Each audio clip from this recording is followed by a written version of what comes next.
कक्षा की शुरुआत करने की मैं घोषणा करता हूँ।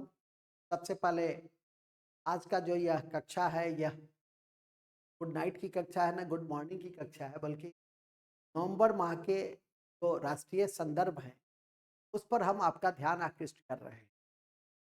तो परीक्षा के दृष्टि से काफ़ी महत्वपूर्ण है और उसे आप लोग को चाहिए। सबसे पहला तथ्य के संदर्भ में जो नवंबर माह के आज के केरल के पलक्कड़ जिले के 11 सितंबर 2023 तक जीवित रहते हुए सर्वाधिक समय संचालित रहने का गिनीज ऑफ रिकॉर्ड बनाया है। इसका नाम डी बाला सुब्रमण्यम मेनन है, जिसको ध्यान में करके रखिए। यह परीक्षा की दृष्टि से महत्वपूर्ण तथ्य हैं जिसको रखें। भारतीय वायुसेना के ईस्टर्न एयर कमांड ने 30 अक्टूबर से 4 नवंबर 2023 तक किस नाम से वार्षिक युद्ध अभ्यास किया वह था पूर्वी आकाश। से भी ध्यान में रखिएगा कि पूर्वी आकाश क्या है। तो भारतीय वायुसेना की जो ईस्टर्न एयर कमांडर है तो उसके द्वारा जो अभ्यास किए गए हैं वार्षिक युद्ध अभ्यास, उसका नाम है। इससे भी ज़्यादा सबसे इंपॉर्टेंट तथ्यों में है नवंबर के महीने में वो है प्रलय। प्रलय पे नजर रखिए। प्रलय परीक्षा के दृष्टि से बहुत महत्वपूर्ण है। एक है क्या, तो उड़ीसा में नवंबर 2023 में एपीजे कलाम आइलैंड, ये अपने आप में एक इम्पॉर्टेंट फैक्ट है कि एपीजे कलाम आइलैंड कहाँ है। तो एपीजे कलाम आइलैंड उड़ीसा में है और वहाँ डीआरडीओ के द्वारा इंपॉर्टेंट संगठन है जो डिफेंस रिसर्च डेवलपमेंट ऑर्गेनाइजेशन से जुड़े हुए हैं। इसके द्वारा एक short range ballistic missile SRBM का सफल परीक्षण किया गया है। यह एक इम्पॉर्टेंट बिंदु है जिसका नाम है प्रलय। ये परीक्षा के दृष्टि से 150 से 500 किलोमीटर तक इसकी क्षमता है, इसे ध्यान रखेंगे। इसके अलावा ये प्रलय को भूलना नहीं है। प्रलय क्या है, तो ये शॉर्ट रेंज बैलिस्टिक मिसाइल है जो सतह से सतह पर मार करती है, सतह से एस टू एस।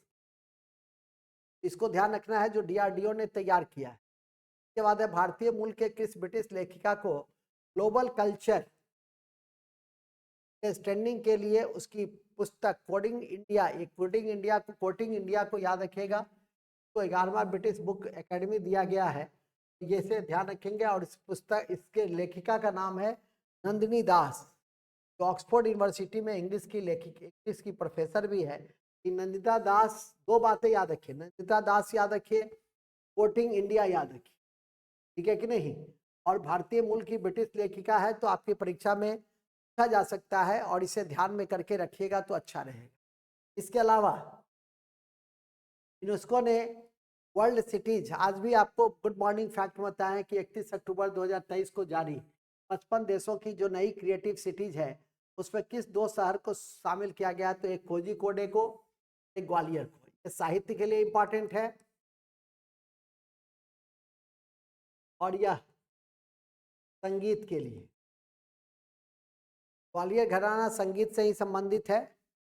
सबसे इंपॉर्टेंट में तो अकबर के समय में जो सबसे महत्वपूर्ण थे राम पांडे तानसेन, पहले रीवा के घराने में रहते थे, बाद में वो ग्वालियर घराने में गए और वहाँ से फिर होते हुए वो मुगल दरबार में उन्होंने अपनी सेवा दी। तो इसे ध्यान में करके रख सकते हैं। ये ग्वालियर घराने के प्रसिद्ध संगीतज्ञों में बैजू बाबरा और तानसेन काफ़ी महत्वपूर्ण है, जिस पर नजर रखेंगे। इसके अलावा भारत के किस क्रिकेटर की मूर्ति का अनावरण वानखेड़े स्टेडियम में कराया गया नवंबर 2023 में? सचिन तेंदुलकर। ये एक ऐसे तथ्य हैं जो आप लोग पहले से भी जानते होंगे और इसका जो मूर्ति शिल्पकार है उसका नाम है प्रमोद काम्बले। मूर्ति शिल्पकार का क्या नाम है?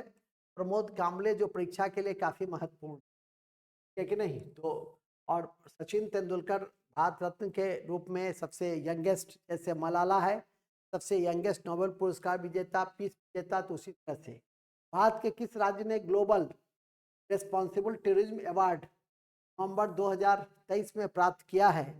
ये इसका उत्तर केरल होगा। तो याद रखेंगे कि ग्लोबल रेस्पॉन्सिबल टूरिज्म अवार्ड 2023 किसे मिला? तो केरल को मिला।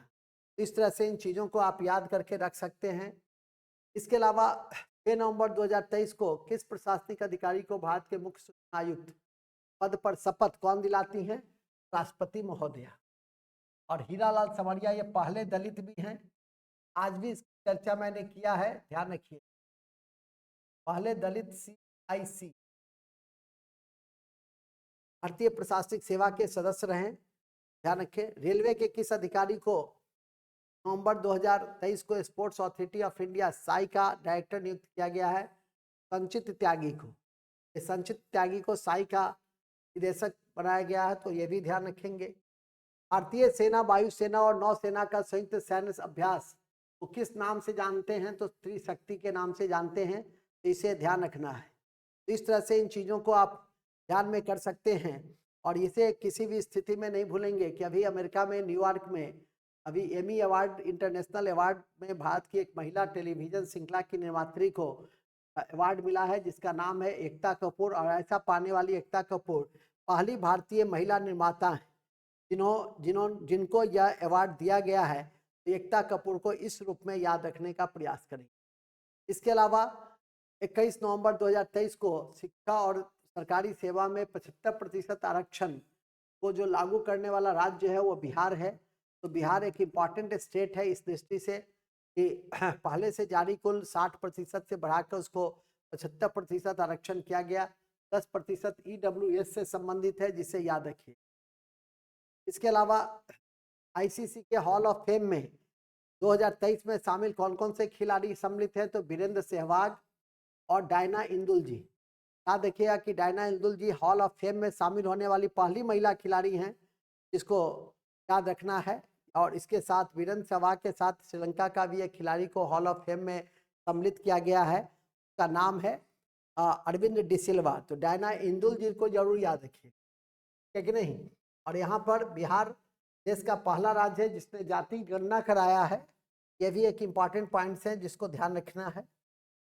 पश्चिम बंगाल की मुख्यमंत्री ममता बनर्जी ने 21 नवंबर को किस पूर्व क्रिकेटर खिलाड़ी को अपना राज्य का ब्रांड एम्बेसडर बनाया है? तो सौरव गांगुली, जो BCCI के पूर्व अध्यक्ष भी रहे और भारतीय क्रिकेट टीम के कप्तान भी रहे। इसके पहले शाहरुख खान ब्रांड एम्बेसडर थे, अब सौरव गांगुली हैं।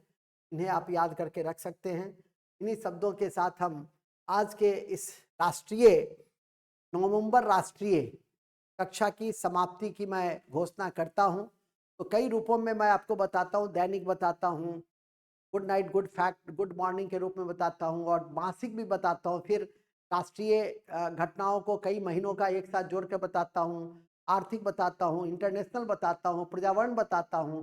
इस तरह से धीरे धीरे आप कल वीडियो से जुड़े रहिएगा तो सारे संदर्भ आपके क्लियर होते जाएंगे। जय हिंद, जय Bharat. Thank you very much, बहुत बहुत धन्यवाद। Thank you.